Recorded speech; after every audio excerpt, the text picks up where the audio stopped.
growing up, we had things like the Wii, the Xbox 360, but we didn't have too many games. Because let's be honest, video games are expensive.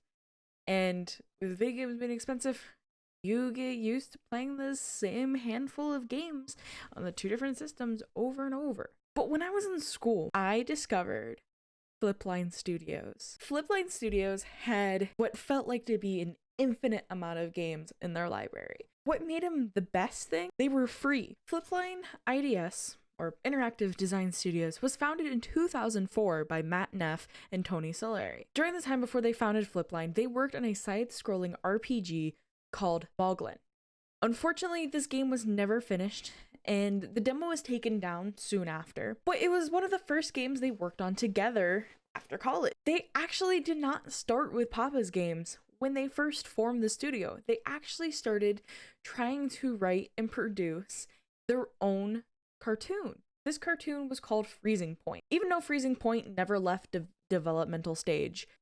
And they also, not only they did trailers, they also scripted out, I believe, the first 3 episodes. The first game they would go on to release together was Papa Louie When Pizzas Attack, a platformer where you had to save Papa's customers from an evil pizza and, well, I mean, Sarge, who's a giant onion. They didn't move into the game areas that you know today until 2007 with the release of Papa's Pizzeria. Papa's Pizzeria was one of the first of the many game areas that Flipline Studios would go on to produce. This was the first game in Papa Louie's restaurant time management game series, and the game takes place in Tastyville. Yes, there's different places within what's called the Flipverse that each of the different restaurants are in. The order station. This is where you can see your lobby and take care of your customers.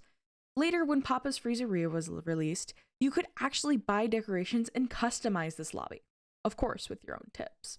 The prep/cooking station. Within the screen, you can do a wide variety of things depending on the game area in which that you're playing. But basics of the screen is that you can do anything that you need to that pertains to starting the customer's order. The build station.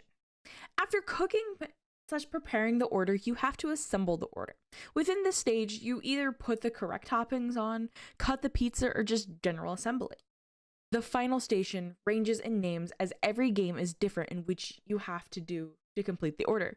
In Pancakeria, you have to pour a drink. In Freezeria, this is where you put all the toppings on, whether you're taking your customer's order or you're making your customer's order. There's actually other things that you can do within these game areas, most of which that was introduced in Taco Meat. The first thing that you can do is parades.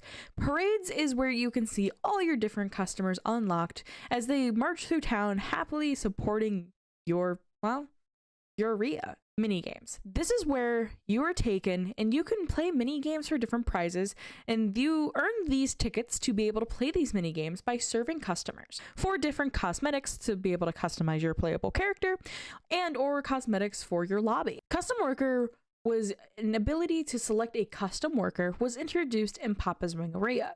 Players select a custom worker's hair, eyebrows, skin color, glasses, gender, name. As you can see, when you're younger, how infinite these games could truly feel.